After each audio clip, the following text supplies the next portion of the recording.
Mu Burundi ikibazo c'ihohoterwa rishingiye ku gitsina kirakomeye. Uko biri kose biragoye ko umusi uhera utumvise hirya no hino abakubaguwe, abaturubutswe, abafashwe ku nguvu, abakomerekejwe n'abandi. Mu gihe kuva kuri uyu wa kabiri twatanguye isekeza ry'iminsi 16 ryahariwe kurwanya Amabi, akorerwa abigeme n'abakenyezi, nakanya keza ko kubigarukako. Ndagusubije inyuma gato, iri sekeza ryatanguye kuva mu 1991. Gitangura ku munsi mpuzamakungu wahariwe gukinga Amabi, akorerwa abakenyezi, uvuga itariki 25 Munyonyo, igasozerwa ku munsi mpuzamakungu wahariwe agateka kazina muntu itariki 10 Kigarama buri mwaka.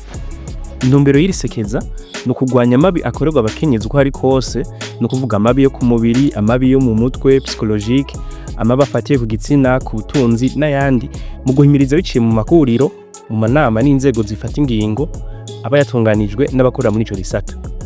Aha mu Burundi iryo sekeza riratunganywa uko umwaka utashe n'inzego za leta, amashirahamwe yigenga hamwe n'abafatanyabikorwa batandukanye mu gisata cyo gukinga Amabi afatiye ku gitsina. Mbere uyu mwaka iri sekeza rizoshimikira kurwanya Amabi, akorerwa abakenyezi biciye ku mbuga ngurukana bumenyi. Muri iyi minsi ayo mabara gisibije.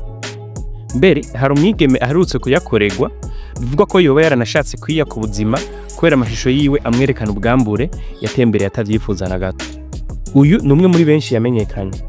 Benshi mu kuyakora ntibamenya ko bariko barakora icaha. Ariko waruzi ko gutunga muri ngendanwa yawe amasanamu y'ibanga y'uwundi muntu utabifitiye uruhusha bihano? Ibaze naho kuyatembereza ku mbuga. Hagarika kuyatembereza imba atararengeranye. Tugarutse kuri aya Amabi, akorerwa abakenyezi nyene, umuntu yo kwibaza ati kuki adahera mu gihe buri mwaka hama hatunganywa iri sekeza ryo kuyarandurana n'imizi. Bamwe mu baharanira agateka k'abakenyezi ku isi berekana ko ico kiringa ari gito. Bavuga ko iyi minsi 16 yoba intango yo guhimiriza kurwanya ayo Mabi, hanyuma bikabandanya buri munsi.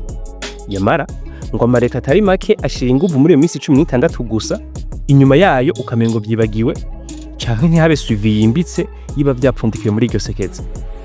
Ni mu baharanira agateka k'abakenyezi ha mu Burundi, we ahamagarira uwo wese kwitwararika gutabara kuko ngo ayo Mabi asanzwe akorerwa aho tubaye.